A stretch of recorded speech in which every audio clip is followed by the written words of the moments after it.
Fine. All Get right. out here. All right. So, welcome everyone here for Peter Jedicke. He's an old friend, former president of the RISC, and a long standing member and friend of the Adirondack Astronomy Retreat. I know you wanted to introduce yourself, so I'll let you take over from this point. Okay. Thank you, Mark. I, uh, if I introduce myself, of course, I will be completely humble and say that I've been interested in astronomy all my life, really, since I was a little boy, and I grew up in Niagara Falls, Ontario, which is on the border, of course. So I always grew up with my friends in the United States basically right next to me. I moved to London, Ontario to attend Western University back in 1973, and I've lived here ever since. And a few of you have met my wife, Diane. She's sitting in the other room and paying attention eagerly. And we've been here for 30 some years. And as Mark mentioned, I've been very active in the Royal Astronomical Society of Canada. I served both in the local London Centre as well as on the national level. I was president back in 2004 and 2005. My interest in meteors and meteorites comes about partly just because I happen to be lucky enough to have some good friends who keep telling me fun and news about it. I guess we've all done our various meteor observing things through our lives. But I've had the good fortune of talking and meeting with some folks who are really quite active in the field. So that's what that's what motivates me to talk on this topic tonight. Um, this talk is about the golden meteorite, and I'd like to maybe expand it a little bit to say that I also am going to discuss similar things. And it's very kind of you all to invite me, and it's a thrill always to give a talk from a long distance away. So, what is it about golden that makes it golden? Here's a map of the important part of the world, the United States of America, with you folks over there on the right-hand side. And Golden is a small city in Western Canada, located roughly where the purple star there is. And it's in the province of British Columbia. Now, of course, when I tell folks that I am going to talk about or write an article about the golden meteorite, everybody wants to think it's a golden meteorite. And that's one of the first things that I love about this story. There's actually no gold in the golden meteorite. And in fact, it's the reason that it's called the golden meteorite is actually part of my topic, really, because the question is, how are meteorites named? And the short answer is that when a meteorite falls, it's always named after the nearest post office or local center, something identifiable that is unique. So, in other words, from time going forward, everyone will be able to refer to the golden meteorite, and everyone will know that we're talking about this one and not some other one because it happened to fall in the town of Golden, British Columbia. So it has nothing to do with the fact that it's made out of gold, and that's doubly ironic because, in fact, the town of Golden, British Columbia, also has no gold. The town was named back in the late 19th century with the idea of attracting, a lot of investors and, explorers, prospectors to the town, and there was no gold there. So, little double bits of irony. But here's a photo of what a beautiful town it is. It's sitting there right next to the Rocky Mountains, which is always a good thing.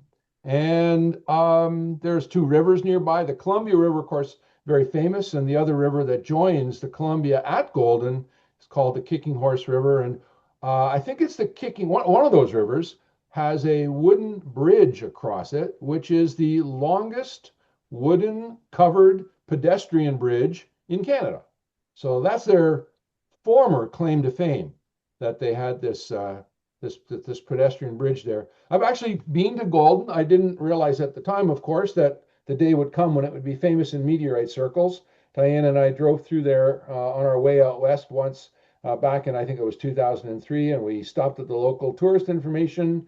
All of the cities and towns that are in the various river valleys in the central part of British Columbia and the western part of Alberta are really quite beautiful. So there's no surprise that this is a lovely setting for the adventure that we are about to talk about. Let me take a step back. I know most of you are probably experienced amateur astronomers, but just to cover myself in case someone is new to astronomy, I'm going to define a few of the basic terms and give you a little bit of the meteor background. So the particles, of course, meteors come from space. That's the important thing. Everybody knows that, I hope. And when they're in space, they're called meteoroids. And of course, they're all over the place. They're distinguished from asteroids simply by the question of size. But there's no rule, there's no formal reason to distinguish meteoroids and asteroids. Some folks might, use the terms generally. If someone was talking about meteoroids and happened to include one that was larger than a meter across, no one would get upset, or vice versa. If someone's talking about asteroids and happens to mention something that implies they're including smaller particles, that's not a problem either. The diagram, of course, is a really well-known schematic of our solar system with the sun in the middle, the planets going around in their circles. And in this particular perspective, the planet Jupiter is the largest orbit that's shown.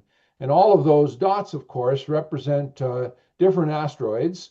And I don't know whether this graphic would claim that all of the asteroids are represented or not, but the color coding merely indicates that the scientists who are experts in these topics, they do have various categories of the asteroids, and mostly the categories deal with where in the solar system the asteroids are found or where they move through as they go along on their orbits.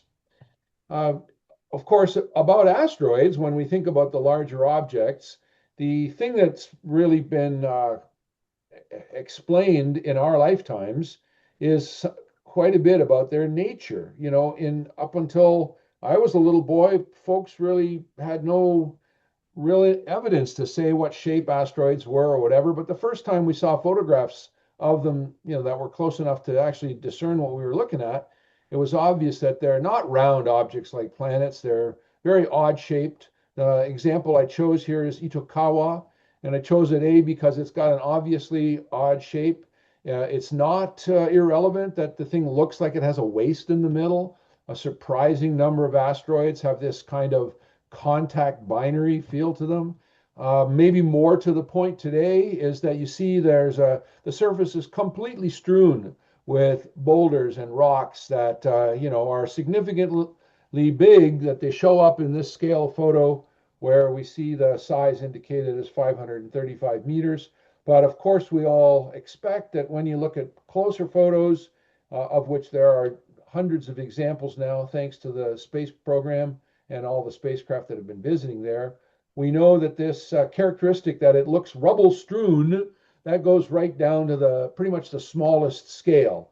And in the broad way, a person might say, yeah, it looks just like the surface of the moon, whether we see it from the perspective of the Artemis crew or whether we see it from the perspective of an astronaut actually walking on the surface.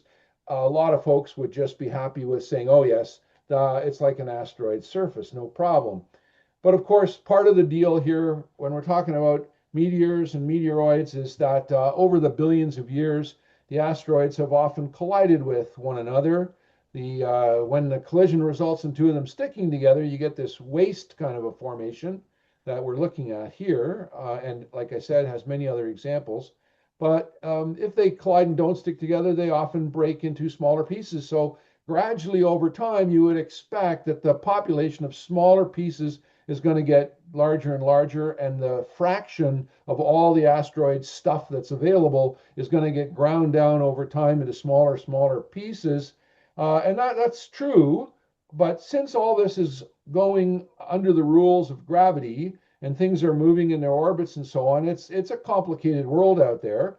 And in fact, as I'm about to talk about here, the actual smallest particles that we see when we talk about meteors and meteoroids are not actually from the asteroids themselves, but are often from comets. Comets tend to shed material a little more generously than asteroids do. There's not as many comets, so you still have a little bit of this and a little bit of that.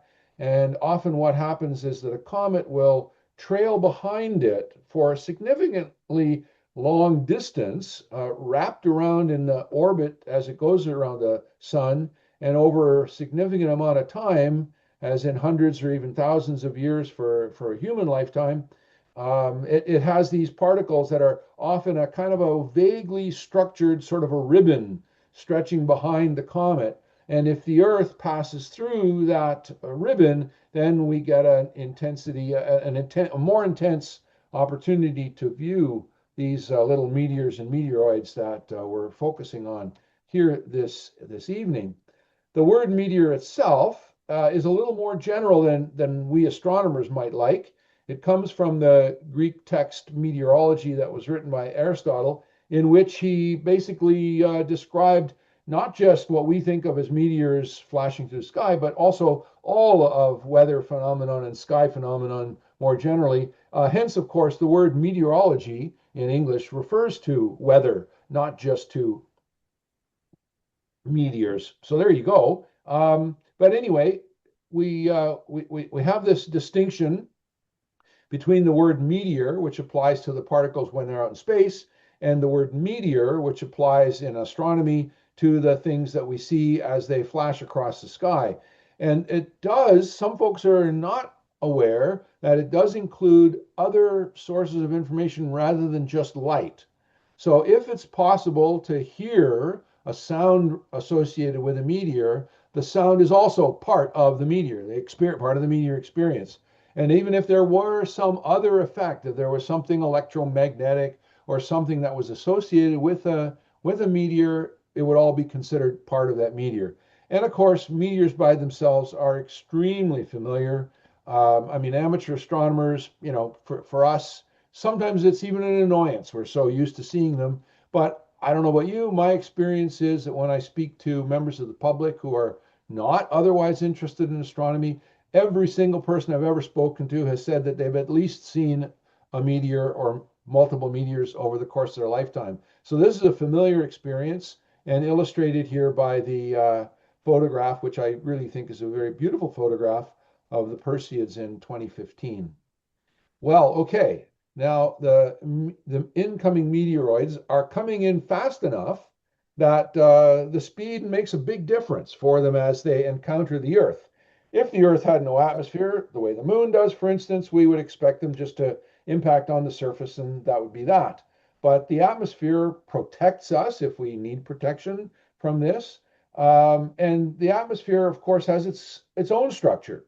So a fast moving meteoroid particle not only has the complexity of its own structure and movement, but it has the complexity and structure and movement of the atmosphere that it's impacting to deal with. So the full phenomenon for us to explain what a meteor does, we need to know as much about the atmosphere as we know about the meteor itself.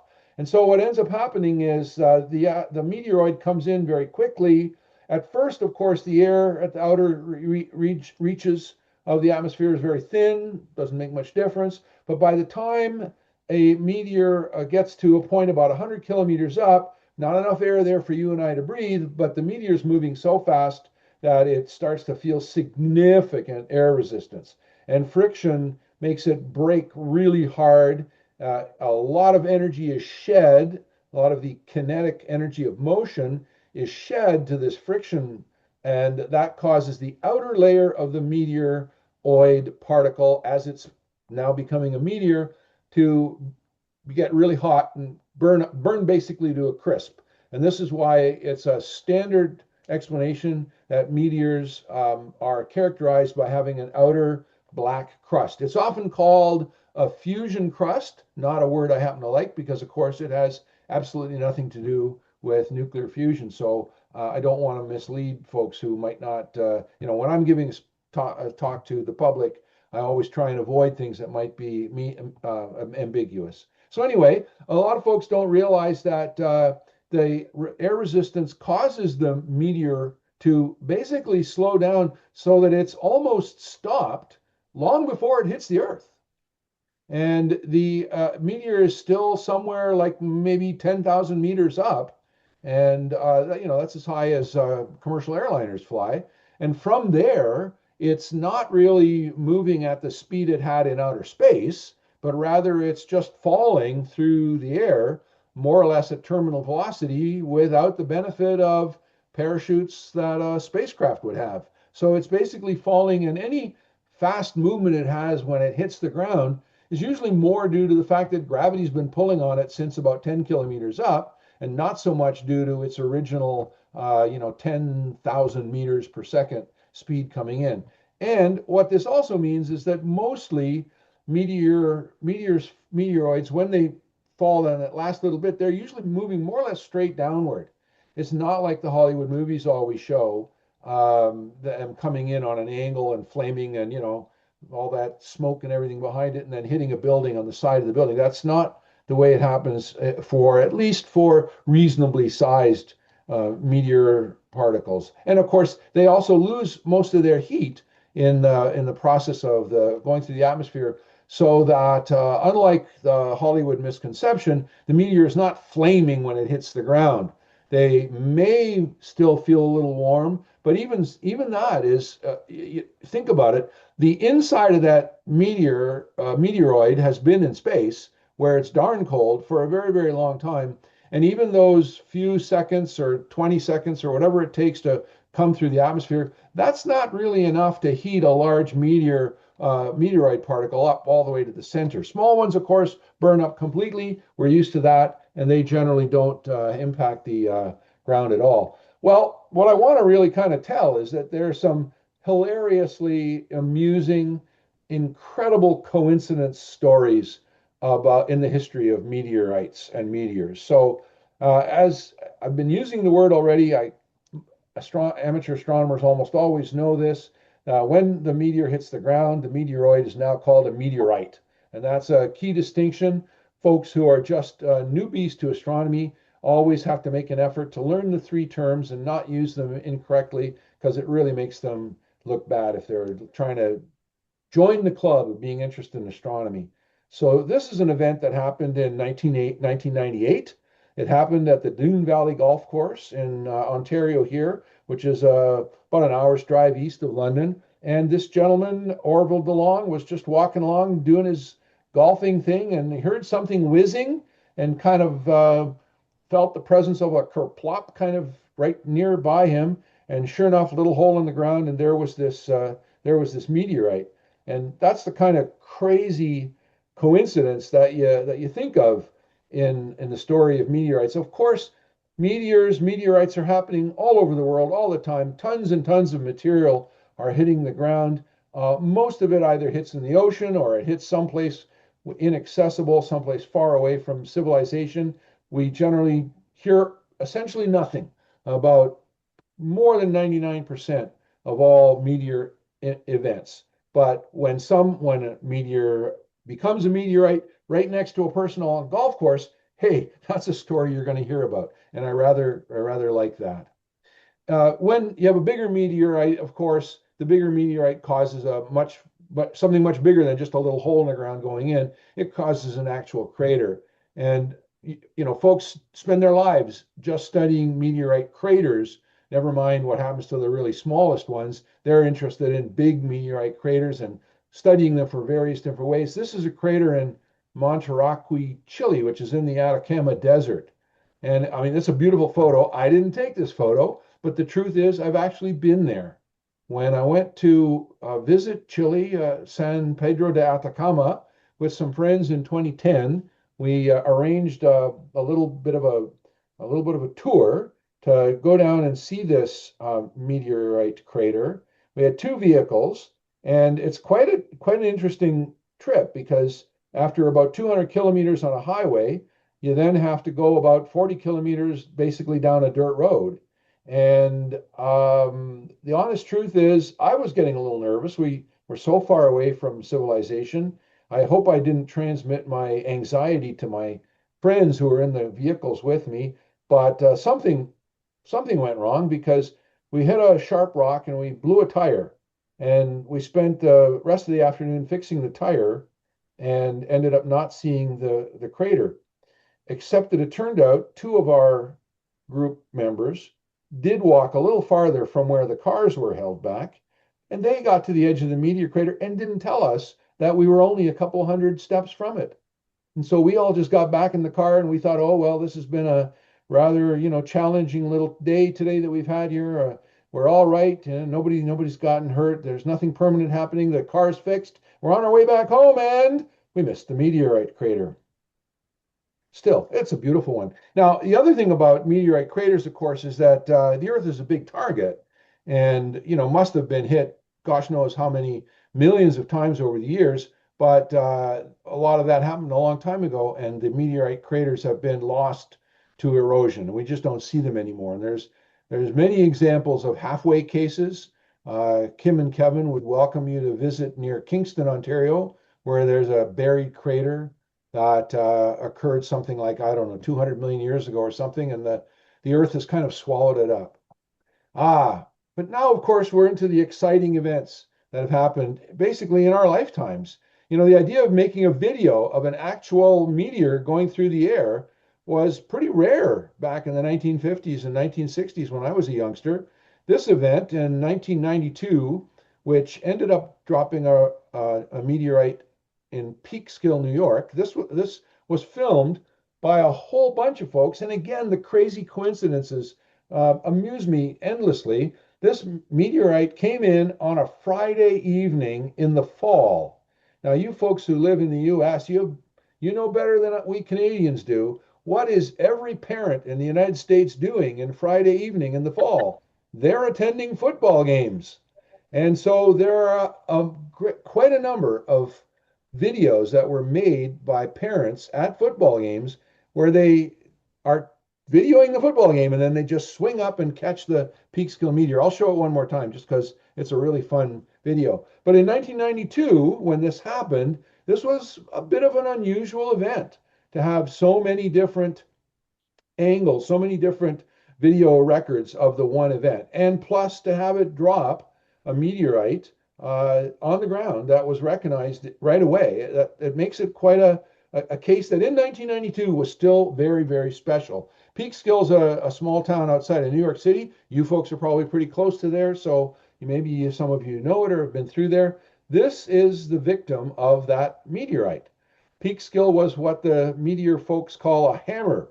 It actually hit something when it landed on the ground. It hit something that was noticeable or had some value, had a human connection. This human connection was a Chevelle, a Chevrolet, and it dropped a hole right through the trunk of this car. And the person who owned the car, was pretty surprised. Thank goodness they weren't driving in it at the time or anything like that. But the car, there are collectors who have enough money to bid up the price of something that has been hit by a meteorite. The rarity of it, the unusualness, the kind of crazy story makes it worth a pretty good price. And so this car has now been traded among, I'm not sure how many times it's been sold. I found a picture on the internet that claims to be a fairly recent photo of this car, basically inside a glass box, so nobody can touch it, at a museum somewhere. And that's really kind of interesting. Now, what do we learn from a thing like this, and what kind of I can talk about that's meaningful right here, is that on the one hand, it is a very extremely low probability that a meteorite will hit a car. That's a very, very unlikely event. But the fraction of events that get reported when it does happen is pretty close to 100%. If somebody's car gets hit by a meteorite, they're going to share that knowledge with us. And so I think we have a pretty complete knowledge of how many cars have been hit by meteorites, despite the fact that these are extremely rare events in nature. And that's an important thing to notice. The only case that I'm going to talk about here that goes back basically before our time, 1954, this happened in Alabama. And you'll notice the police officer, who I presume arrived after the event, not before, is holding the meteorite in their hand. And the woman facing the camera is the woman who was actually struck by this meteorite. Now, fortunately, she wasn't struck directly. It made that hole in her roof, and then it bounced off a radio in her room. The story doesn't tell whether the radio was destroyed, but I imagine it's going to be a bit worse for wear. And then bounced off and hit her while she was sitting on the couch. It says she was taking a nap.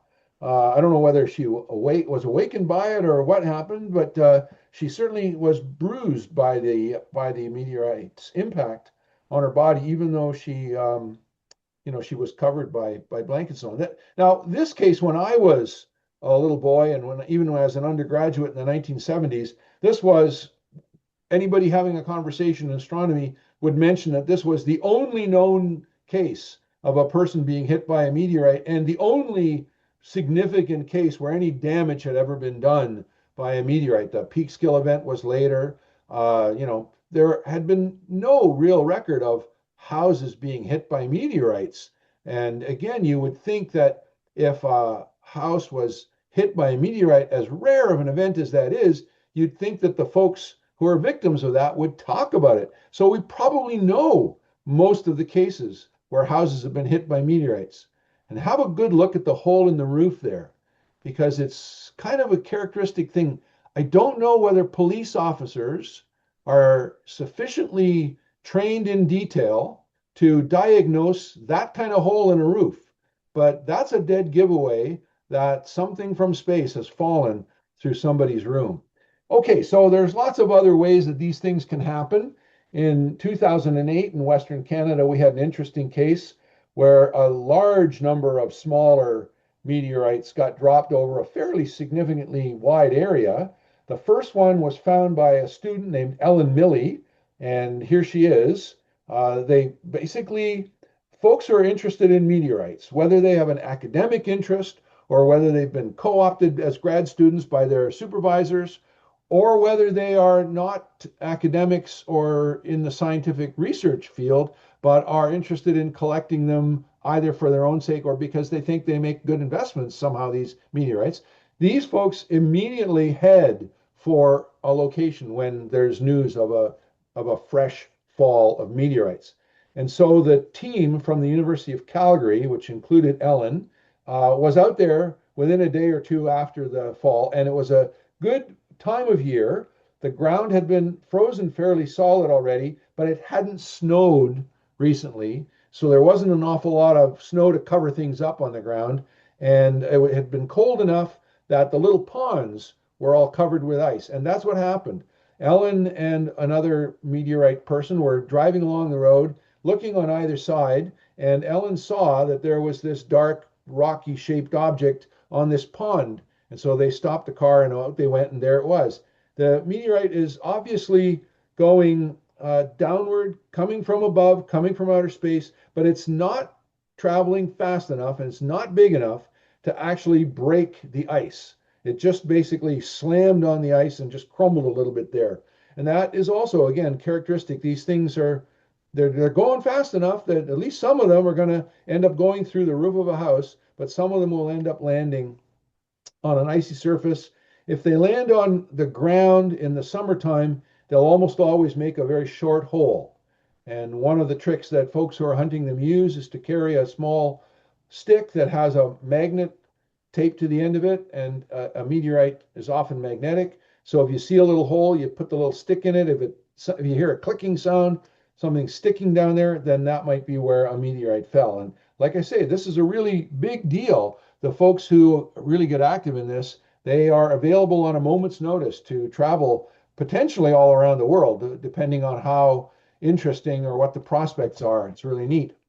Another case that happened not long after Buzzard Coulee was outside of Grimsby, which is a town in Ontario here, about 60 kilometers from Buffalo. It's east, well east of London, south of Toronto, on the south shore of Lake Ontario. And this meteor was seen going through the air, was recorded on cameras, and in fact, I actually saw this meteor. I was driving south on a artery street road here in London, Ontario, and I happened to look off to my left because obviously something bright was visible, and I saw the meteor down near the horizon, probably about 100 and maybe 150, 180 kilometers away from me. So I got to witness this one, and there were enough photographs taken that they were able to get a fair bit of information about the incoming meteor as it came in. The funny part of the story is that it hit the windshield of Tony Garchinski's pickup truck. It cracked the windshield, broke the windshield rather badly, bounced off, and landed on the driveway next to the pickup truck. And poor Tony and his wife Yvonne, well, they're not astronomers, but boy, they're pretty clever folks. And they looked at this and they thought, "Oh my gosh, someone has thrown a rock through our windshield." And Tony actually stood up on the on the hood of his truck and tried to imagine how someone must have stood there to throw this rock and have it bounce off and land there in the driveway. And it turned out that Tony's analysis actually was pretty close to the path that the meteorite had to follow when he found out a couple days later that that's what it was. The team here at the university put in notices in the newspapers and so on and tried to get the public interested in this to, if you'd seen any strange rocks lately, please call us. And Tony was one of the ones who did, and all this came out. Now, the only sad part of this story is that Tony was pretty upset about having his windshield broken. So he immediately took the truck in, had the windshield replaced, and the broken windshield was thrown out in the trash. Too bad, because collectors would have loved to have had that broken windshield. The piece of the meteorite that Tony and Yvonne found in their driveway is not the only piece of this meteorite that was found. A couple days later, or actually, I'm not so sure how much later it was, might have been a few weeks even, some of the folks were out there just walking up and down, literally walking up and down the fields, looking for what I talked about, a little hole in the ground that might have a little rock at the bottom of it.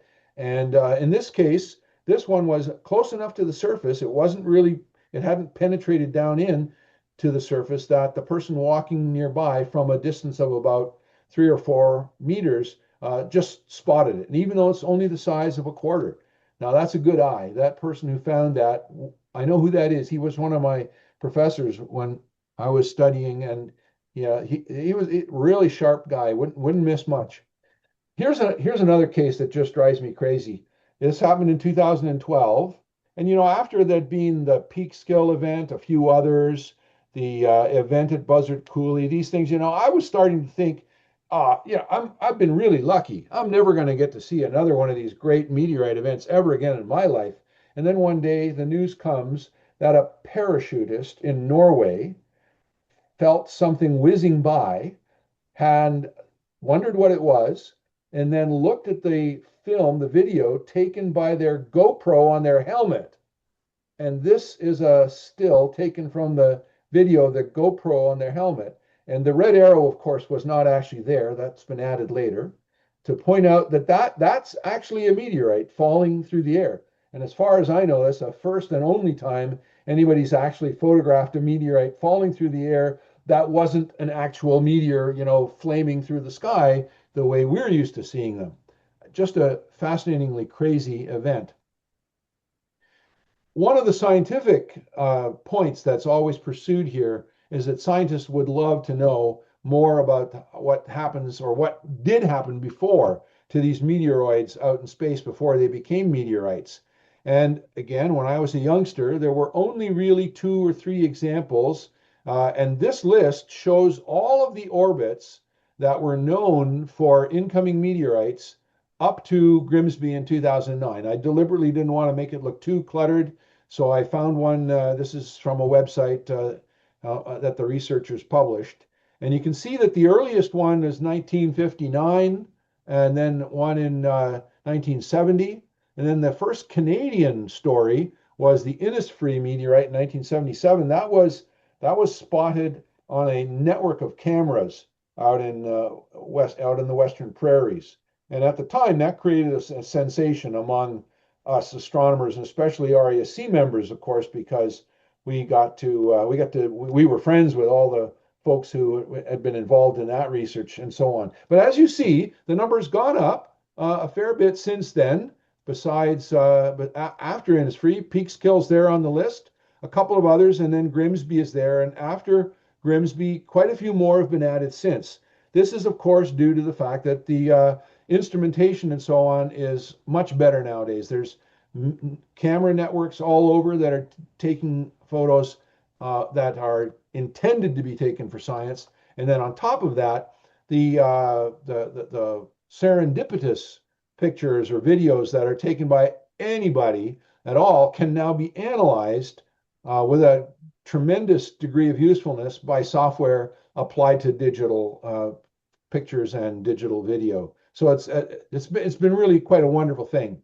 So bearing all that in mind, here's what happened on the 3rd of October in 2021.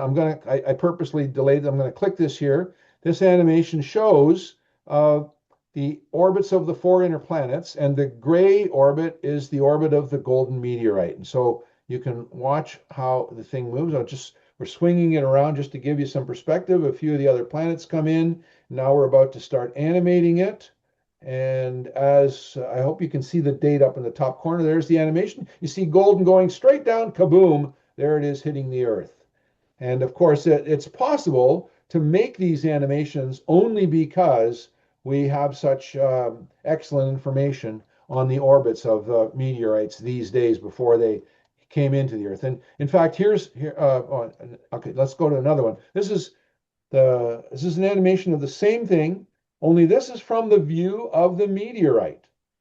And Golden's been indicated with a dot, kind of like a target, and in it comes.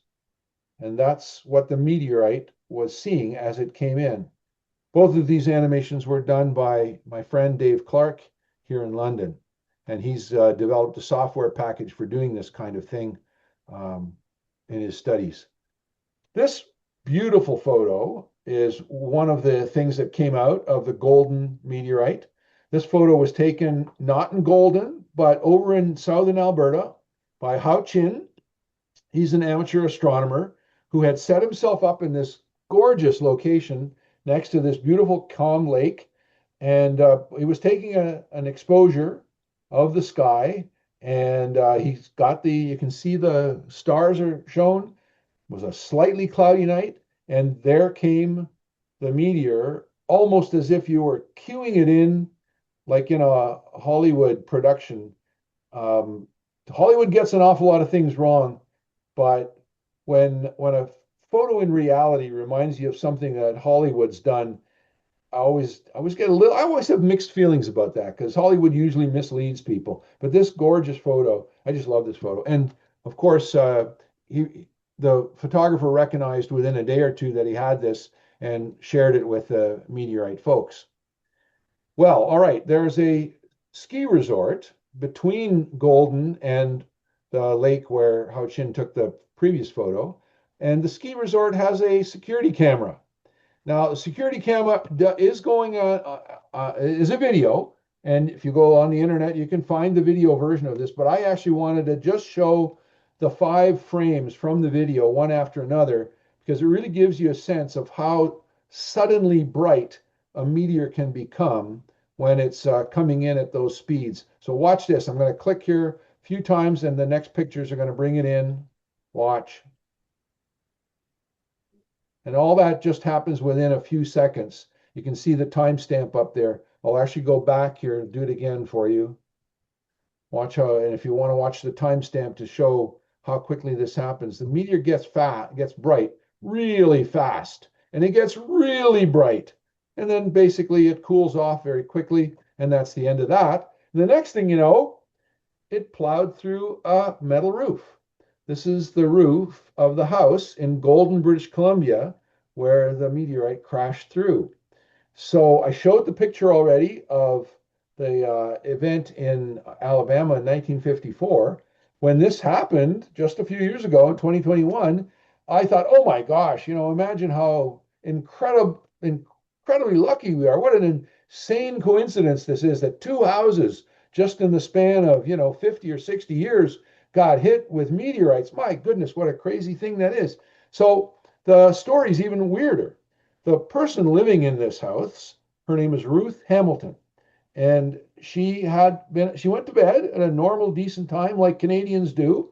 And sometime around 23:30, so before midnight, um, her dog started barking. And I guess, I'm not a dog owner myself, but I'm told that dog owners are getting very, very familiar, and really it's like having a personal friend, and they can tell the mood of their dog when the dog starts barking suddenly in the night. And so Ruth Hamilton felt that this dog bark was the bark that meant warning. And this is before the meteorite crashed into the house, everybody. So, what does that tell us about dogs? I mean, I'm a science guy. I think that if there's a way that dog has of knowing something's happening, it's got to relate to something like air pressure or, infrasound or something like that. I don't believe they have any kind of, meteor detectors in their dog brains. But anyway, when the dog barked, Ruth got up and went to kind of look at what was happening. And while she was out of her bed and out of the room, she heard a rather loud crash and thud, and another crash and thud. And now she was really quite alarmed. And so she went back into her bedroom, and that's what was in her roof, sorry, in the ceiling. So it went through the roof, down through a couple layers of wood and insulation, and then crashed through the drywall. And there it's still going downward at this point. And the next photo actually shows where Ruth was sleeping on the bed. Actually, it was a big enough bed that she was on the other half of the bed, but still we consider it a good thing for her that she had gotten up to check what was going on with the dog barking, or, this would have landed rather alarmingly close to her head. That's how crazy these stories are. Yeah, you'll notice it looks like a meteorite, all right. And if you're looking closely enough at it, you can see that it's got some marks on it, some scratches and so on. I'm told by our expert friends here that those scratches are literally just due to the roof and the wooden layers of under the roof and the drywall and all that other stuff, that there's signs of it, and that's one of the things that makes a hammer meteorite exciting, is having these little indications of something. There you can see one of the scratches in it. This is Ruth holding the meteorite. The the sort of the next part of the story is that she called the RCMP. I mean, Ruth is a reasonably well-educated person. She has she's a retired municipal employee in Golden, and she's seen a few things in the world. She called the RCMP without really having thought of the idea of it being a meteorite, and the RCMP right away suggested, oh well, there's some road construction going on just outside of town there. They're probably doing some blasting. I'll get back to you. And then the RCMP called up the construction site where the blasting was going on and said, were you guys doing any blasting a little while ago? We've had a case of something falling through a roof. And the folks at the construction site said, oh, no, we weren't doing any blasting. But hey, did you see that meteor that went over a few minutes ago? That was really bright. Well, the RCMP officer made the direct conclusion from point A to point B and went out to Ruth's house and talked it over with her, calmed her down, and they talked about the fact that this was an extremely rare event and quite a wonderful thing. So Ruth found the website at Western U that talks about meteorites, and she got in touch with the expert folks here, and she was quite happy to consider it worth involving the scientific community. And the meteorite came to London. A slice was cut off it. It's necessary to cut a slice off a meteorite if it is going to be scientifically acknowledged. And so that slice then has to be analyzed very carefully and kept in a scientific collection. Ruth got the main part of the meteorite back again. It's a bit more than a kilo, and she still has it to this day. and the smaller portion is at Western U in the collection. Now that brings, of course, most folks want to know at some point, what are the rules about this kind of thing? So I've summarized the important highlights of what I know about this. Meteorites are not just empty rocks in Canada, they are considered significant cultural artifacts. And I don't know whether this is a good thing or not, but let's be happy for the finders, because if a meteorite falls on government property, which in Canada is known as Crown land, I'm not sure if you folks in the US have a generic term that applies to all government property. Is it called eminent domain or something like that? Doesn't matter. In Canada, it's called Crown land. If you find a meteorite on Crown land, it's yours. Government doesn't want to take it from you. But if a meteorite falls on private property, the owner of the private property is the owner of the meteorite. And if you find it, you are legally responsible for reporting it to the owner of the property. If you walk away and don't tell anybody, technically that's not what you're supposed to do. So be kind, let the property owner know you're there, and then have a nice glass of beer with them together. It is okay to buy or sell a meteorite, provided both the buyer and the seller are in Canada. In other words, a Canadian can sell a meteorite that they found or that they own to another Canadian. But if the meteorite is intended to leave the country, it has to get the approval of a government committee. And the government committee is actually part of Heritage Canada, a cultural activity, not a scientific bunch. So it's not the scientific value of the meteorite that makes it necessary to keep it. It's its cultural value. I find that kind of interesting as well. Now, the committee, I don't know any details or any reports or anything of any activities this committee has ever done, but I'm told that it would be considered, less likely that the committee would let the meteorite leave Canada if the meteorite has some, significance. It's either very rare, has a terrific story to go with it. In the case of Golden, if Ruth Hamilton were to decide she wanted to sell that meteorite outside of Canada, it would be unlikely that the Canadian government would permit her to do that.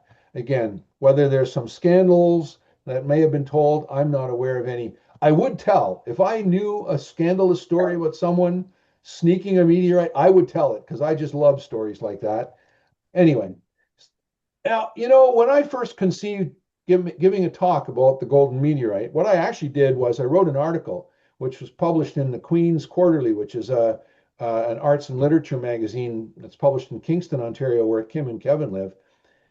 And when I wrote that story, just the year after the meteorite, the gold meteorite happened, I kind of thought this is such a rare thing. It's never ever going to happen again in my life. And I wrote this story kind of telling it as if you folks are really lucky to be reading this story because you're never going to hear a story like this ever again. Well, it turns out that the world is a much crazier place than I can possibly imagine. And even as quickly as 2003, I picked this example because it's not far from you folks in North Jersey. I don't actually know where Titusville is. Hands up if you know where Titusville is. South Jersey, isn't it? Yeah. Oh, great. I've started a discussion. I was hoping you'd say, oh, yeah, store over here or something. Anyway, this example is very similar. The picture doesn't have anything for scale. So I'm telling you, it's roughly the same size and same weight as the golden meteorite. I don't really know much more about the story, but maybe if you go to Titusville, you might actually Peter, there's a piece of that meteorite in the Sterling Hill Mining Museum now, in the gems and mineral section now. Good. So there's actually a piece of it there. And it's acknowledged as something new, right? Yes. Oh yeah. Oh yeah. Like, it's just crazy. And it's not the only one. Let me continue and tell you the story of the Prince Edward Island meteorite, the only meteorite ever to have been found in Prince Edward Island, which is Canada's smallest province. It's kind of like our little, our little tiny baby province, just like you have Rhode Island in the US. We have Prince Edward Island. And this is a family's house, Joe Valedum, and they caught this meteorite impacting on the video taken by their doorbell. And if you go look on the video, you look in the internet, you'll find the video. Now, everybody that I talk to says, oh, the video actually captured the meteorite hitting, but it actually didn't capture the meteorite hitting. It captured the little cloud of dust that popped up after the meteorite hit just behind the wall. So you didn't see where the meteorite hit. You just saw this cloud of dust pop up on the doorbell video, which is even crazier than crazy. And when Joe and his family went out and looked, there was the meteorite shattered almost completely. There was lots of tiny little pieces. And what I like about this, I look at there's the meteorite broken up and kind of forming all this little dust stuff. That really makes me think of the rays of a lunar crater, don't you think? Yes. I just find that so fascinating. The wonderful tricks in science, things that are seen around. Anyway, Peter, can you go yes, back to that slide? yeah, of course. Okay. The yellow line there Yep. is the rope to hold the dog. Right. That's where the dog sits. Yep. Yeah, excellent. And the dog, of course, because the dog has the meteor detector, the dog got out of the way. So they had just taken the dog for a walk. Okay. When they came back, they saw this. So it's lucky that the dog was taken away. Yeah, I love it. Crazy stories. I will add that in if I ever give this talk again. I will add the story about the dog. I don't know. Anyway, well, I've said it often enough now, but I'm just sort of summarizing here. I mean, the modern day, there's so many, everybody's got cameras. Between doorbell cameras, car dash cameras.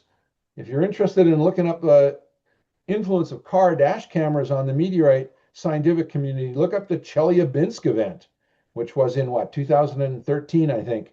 And all that sort of stuff. Security cameras, the one I showed you from the ski resort in British Columbia. And not to mention the fact, of course, that everybody's got a camera these days. Now, in general, meteors happen quickly enough that, it's the, ooh, and then you should have told me a moment ago because the camera's pointed in another direction.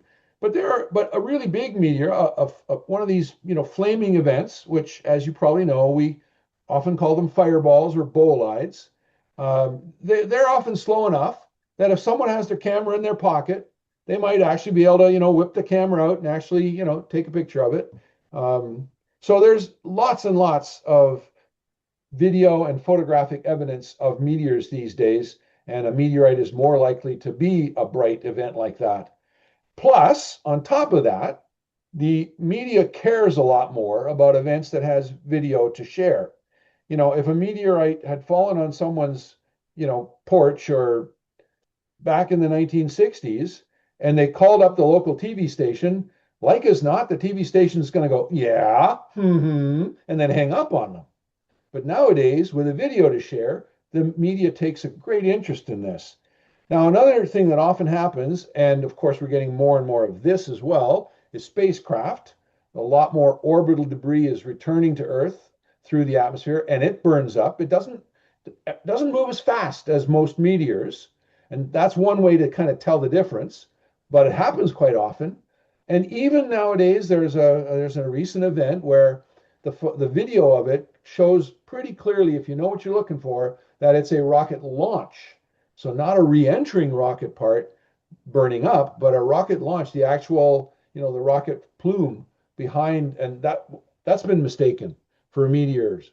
So there's a lot of things that you got to think about, but it's certainly a far more exciting field of interest now at every level than it was, 50 years ago for sure, but probably even 10 or 15 years ago. And now in 1926, there's multiple events. Most of you probably know that there's an organization called the American Meteor Society, which has a website, which has a very comprehensive list. Any member of the public, anyone is welcome to go in and report that they've seen a meteor, and the website kind of guides you through what information you should be talking about if you're making this report. And I don't know if they try and weed out the real crackpots, but there's thousands upon thousands of reports, and most of them are actually tied to events that happen. So I just picked two here. March 3rd, there was one in Vancouver, Western Canada. In other words, in the same geographical area where Golden is. On March the 8th, there was quite an astounding event where multiple meteorites actually went and hit buildings in near the city of Koblenz in Germany. There's video of that available too if you want to go hunt for that. And then coming closer to home for you folks and me too here, Medina, Ohio is not that far from London. And on the 17th of March, just a few weeks ago, there was a really loud event in the sky that caused quite a few boom type of noises. Mary Lou told me that someone she's familiar with reported hearing this boom. I actually had a family friend. I mean, I have to tell you, I like Ohio. I've been to Ohio lots of times. But how many family friends do I have in Ohio? I'll tell you, one. And that one family friend said, "Oh, yes, we heard this meteor while we were having breakfast." And I thought, that's just crazy. They live in a suburb of Cleveland, by the way. And Medina is south and west of Cleveland. The meteor, the actual path of the meteor came down over Michigan, just cut off a little corner of southwestern Ontario, and then down over Ohio. And they estimate that dozens of pieces hit the ground, and more than quite a few have been found, picked up. This is just one photo that I happened to pick up on the internet, and I thought it was an interesting photo to share. I don't know the person or anything like that. There was a fairly long video that I watched a couple nights ago by a self-proclaimed meteorite hunter that went on and on and on about every little detail of meteorites that you and I as amateur astronomers know about, and talked in glowing terms about what a tremendous event this was in Medina, Ohio. And here's actually the next one. Oh, this has, I don't know if you can hear the sound, but I heard it. And it's a very short video. There you can see this happened just 4 days after the Medina event over Texas. And again, like the coincidences are just astounding. So March 21st, and another example of a dash cam video of a meteorite. And this meteorite actually became a hammer as well. Here's a still that I took from a news report. I think it was in, well, anyway, it doesn't matter where the TV station is because it says the woman's house was in Houston. And this meteorite made a very similar looking puncture in her ceiling. So I've shown 3 examples of meteorites that have hit houses, and they look startlingly similar. Now, obviously, you can see that whatever this woman is using for insulation in her attic is not the same thing that Ruth Hamilton has in Golden, British Columbia, but there's the story. And this meteorite bounced off the floor in the bedroom, bounced off hard enough that it actually made a ding in the ceiling on the rebound, and then landed on the bed. And no one was in the room at the time, thank goodness. So we haven't gotten another case of anyone being injured. But the craziness of these stories I find endlessly appealing, and I hope that we will all see many more events like this.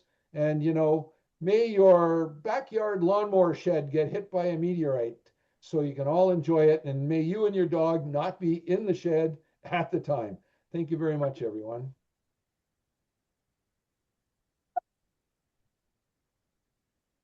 So, Peter, we actually had one, I don't know, last week, middle of last week. Right.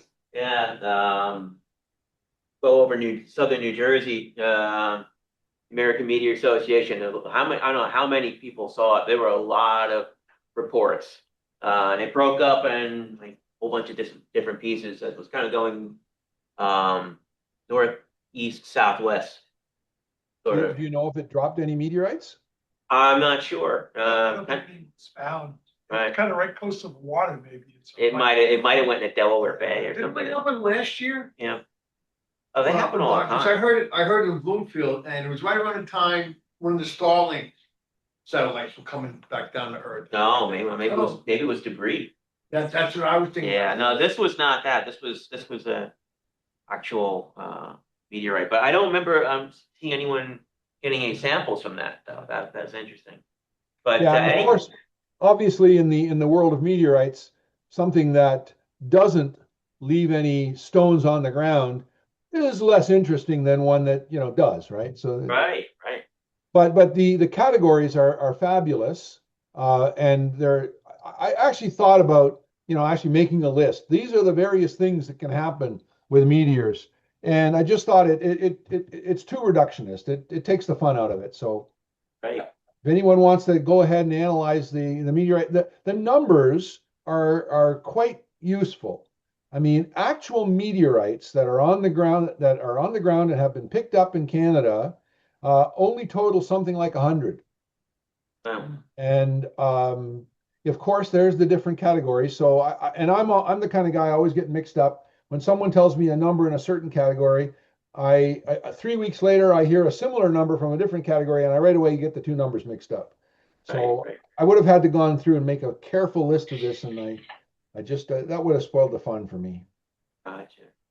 Well, the other thing too is if it, when it falls in a wooded area, it's almost impossible to find Right. compared to like somewhere in the open desert or Antarctica or nice albedo that kind of going on. You can Yeah, I contrast. mean there's enough material for half a talk at least, just talking about what's involved when a meteorite report is heard. I mean, London may be a little special because our university does have a group of researchers that are actually in this narrow field. But when a meteorite report comes in, these folks go into action like some kind of a military unit. Wow. It's really quite fascinating what they go through and all the resources that they have to muster. Well, has anyone got any questions for Peter? I see Arthur is asking about meteorites from Mars. Obviously, Arthur, you've heard that there are such things. And with Mars, I don't personally have any stories about how they are discovered. They're rare enough that they haven't hit anybody's house or anything like that at this point. The number of meteorites that we can demonstrate are from Mars is pretty small. Someone who's an expert might be able to tell you an exact number if they keep up on a day-by-day basis. But my guess is it's not more than a dozen. And of course, the early examples were found in places like Antarctica or in the desert in Northwest Africa. That's Like where they just still are found. Yeah. yeah, yeah. I mean, the story in Antarctica is pretty cool too, because what they did there was they figured that this glacier has been rubbing up against this mountain for thousands and thousands of years, and any meteorite that had fallen anywhere on that glacier at any time in the last few thousands of years would have gotten slowly migrated to the edge of the mountain. And so they just went to the edge of the mountain and picked up many, many meteorites that had been brought over there by the glacier over the last centuries. And one of those, as you probably know, was ALH 84001. And that was demonstrated to be a chunk of Mars. Right. Was that the same one? It probably wasn't. In back in the 1990s, that had an artifact in there where they thought it could have been microbial, but it turns out it That's the wasn't. one. That's the one. Okay. That's the one. I'm not sure if it was the very first meteorite that was ever proven to be from Mars, but of course, the way they prove it hinges on the fact that spacecraft have landed on Mars, and we know exactly what the chemical and isotopic composition of the air is there, so that when a meteorite is ejected from Mars and sent all the way to Earth, and it has a little tiniest little bubble in it that has sealed within it air from Mars, that air can be analyzed and can be proven to be from Mars. So we couldn't have done that before the Viking lander in the late 1970s. And I don't think there have been any before the ALH 84001. I'm going from memory there. That wasn't something I researched just to answer Arthur's question. Any other questions for Peter? It's a great talk, by the way.